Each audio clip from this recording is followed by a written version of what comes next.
I'm Harvey Coppell, Executive Director of the Center for CIO Leadership. With me today is Dr. Carl Abrams, the IBM Research Division Business Executive. Carl works directly with CIOs and has shed light on how new technology insights can shape our business. Perhaps we can start by asking you to share with our members some of the challenges that emerging technologies like analytics are aimed at addressing.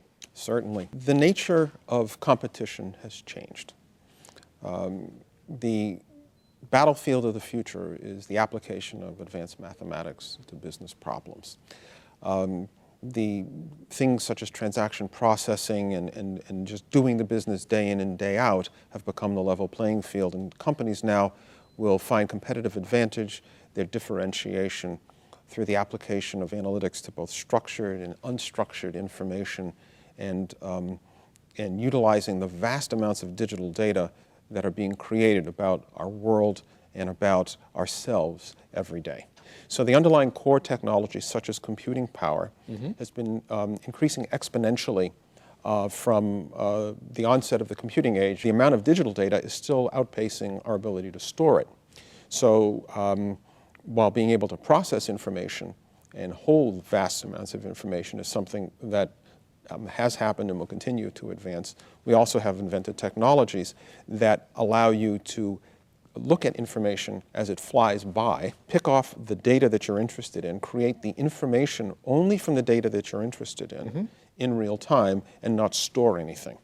That was actually invented. It's called infosphere streams. It's a very interesting and radical technology, and it causes a rethinking of how you do things. It's a whole different way. So could you give some commercial applications? It's been applied to application areas that run the gamut, monitoring the vital signs of the Hudson River, monitoring premature babies in Canada, to where we applied it in a first-of-a-kind project with Toronto Dominion Financial Group for low-latency trading. So you could actually envision things like providing information to, say, retail banking clients about what's going on in the world by having a system that's sort of monitoring news events and financial information and generating alerts for people. In the area of risk management, when the crisis broke in 2008, a group of us got together in research and said, you know, there's probably nothing we can do about the crisis, but is there something that we could do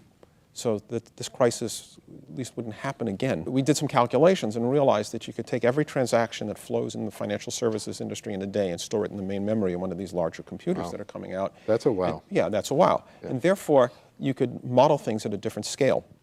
And we used that as a point of view, and took the point of view to all the regulators around the world about, don't you think that this would be game-changing? Of course. They all agreed, but they weren't really ready to talk about it since their houses were burning down at the same time. Sure. But very recently, we've gotten a lot more traction with that and have some advanced proofs of concept with several clients right now in the areas of liquidity risk management. What we have been looking at is how much information do we really need to be able to provide really value to the system without having to get at the very, very sensitive proprietary, like the position information. Right. And we believe there's quite a bit. So can we begin to, if we have enough information, identify areas of liquidity concentration such that we can understand by running scenarios against it if it's becoming sensitive to small changes and sort of chaotic behavior like occurred in the crisis. What would be one or two pieces of advice that you would give to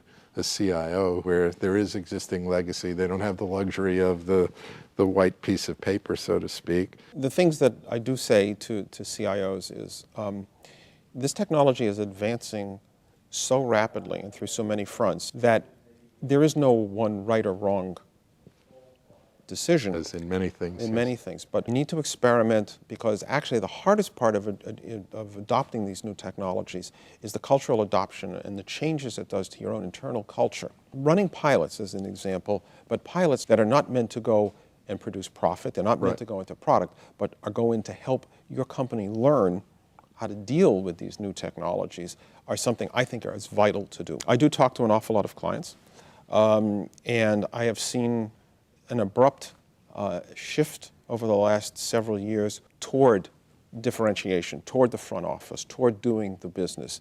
And while legacy systems and being more efficient is always important, for a lot of the things that go on, but efficiencies have been wrung out of those systems.